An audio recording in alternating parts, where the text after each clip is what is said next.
Hello, this is Brendan. I'm going to be playing some Magic the Gathering, a children's card game. We're going to be playing some Modern, which is a competitive format.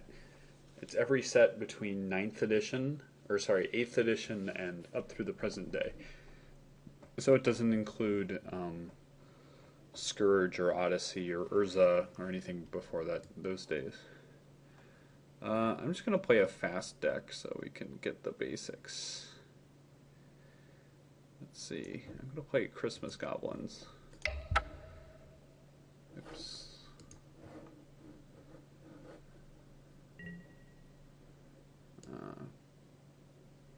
The game has decided to move things around. Alright. I will decide to play first. See if my opponent has anything to say.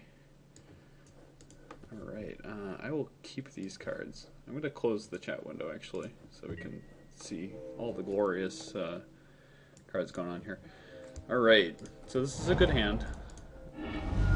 I played a Scalding Tarn, which lets me pay 1 life to search my library for a card. And I took a Mountain. I run the fetch lands. This is an example of a fetch land. I run fetch lands in this deck for the exclusive purpose of thinning. So every land I draw is actually like drawing 2 lands, which increases the probability of drawing spells.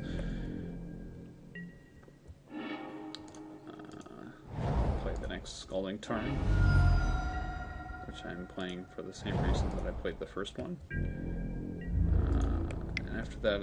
After this, I'm going to play a Krenko's Command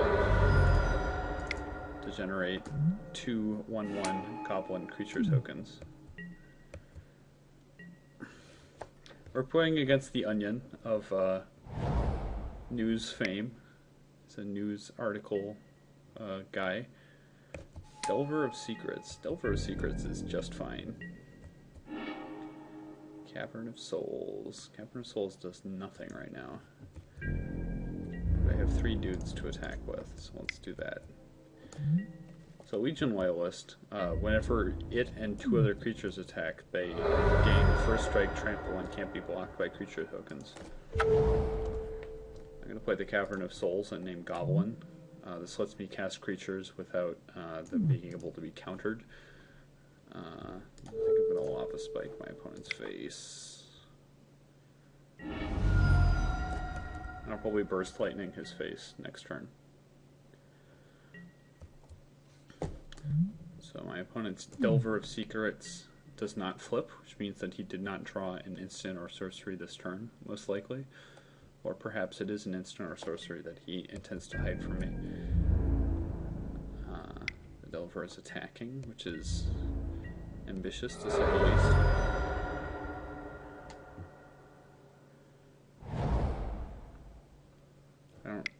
I think he should have decided to play a blocker. Gutter Snipe.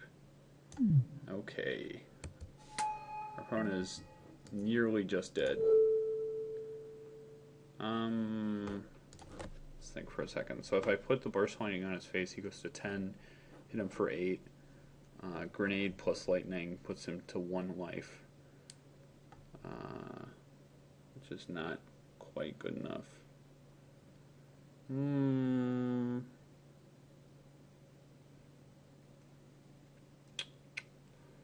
Alternatively, I hit the Snipe now, put him to 9. Yeah.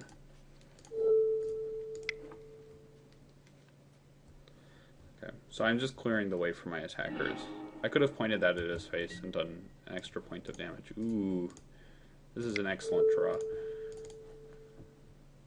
Goblin Chieftain. So he beefs up my other dudes and has haste himself, which means I can attack with him. So to explain the theme of this deck, essentially it's an all-in aggressive strategy, and it plays a lot of goblins, which is uncommon for these aggressive red decks, but additionally it plays a small amount of burn. Lava spikes to fill it out, but stuff like goblin grenades.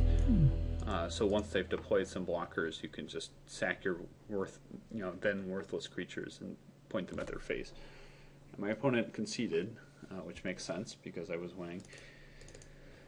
I'm gonna take out the gut shots, put in a lava spike, and I think we're gonna have a hard time sticking creatures, most likely.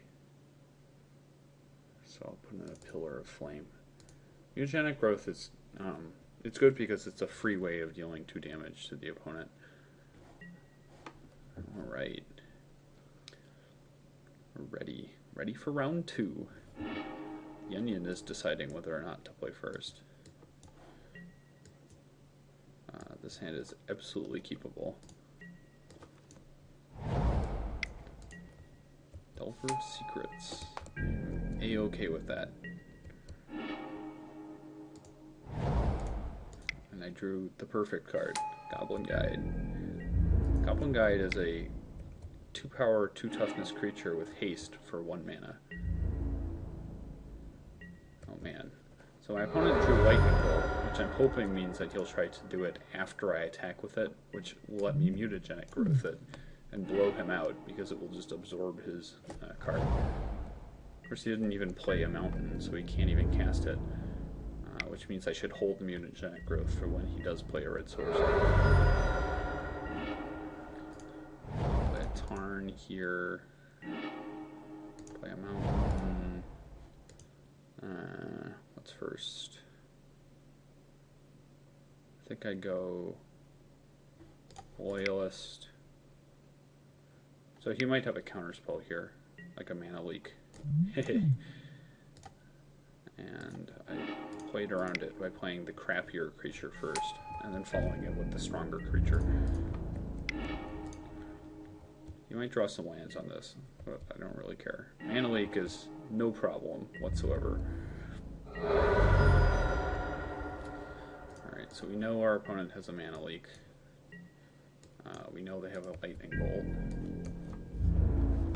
So of his 5 cards, we know 2. He's attacking us with this insect, which might race, but the thing he doesn't know is that our deck is obscenely fast. So now I'm kind of wishing I had a 3rd land for this Goblin Chieftain, but okay, well, so since there's nothing I can do before combat that's useful, I will save my mana for post-combat to decide to do something. Let's see. So he's going to draw a Snapcaster Mage next turn.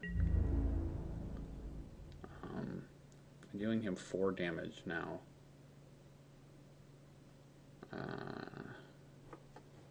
This puts him to 8, to 5. I think now I run the Krenko's command into whatever counterspell he's holding. And he'll definitely mana leak this. He decided not to mana leak, which implies that he has a Wrath of some kind. A Wrath being a card that destroys all creatures on the board. Or maybe he doesn't think he's in danger of dying, which is not true.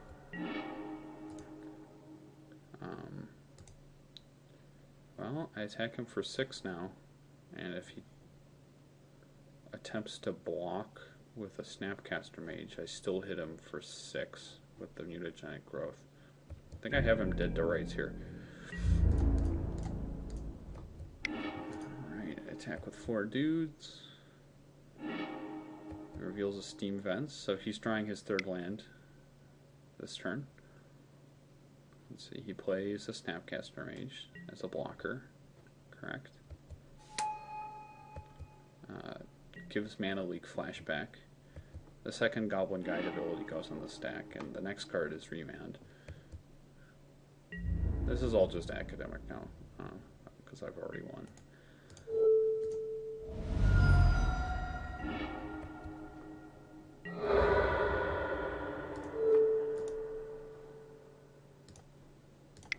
Alright, so I point a Fork Bolt at his face. And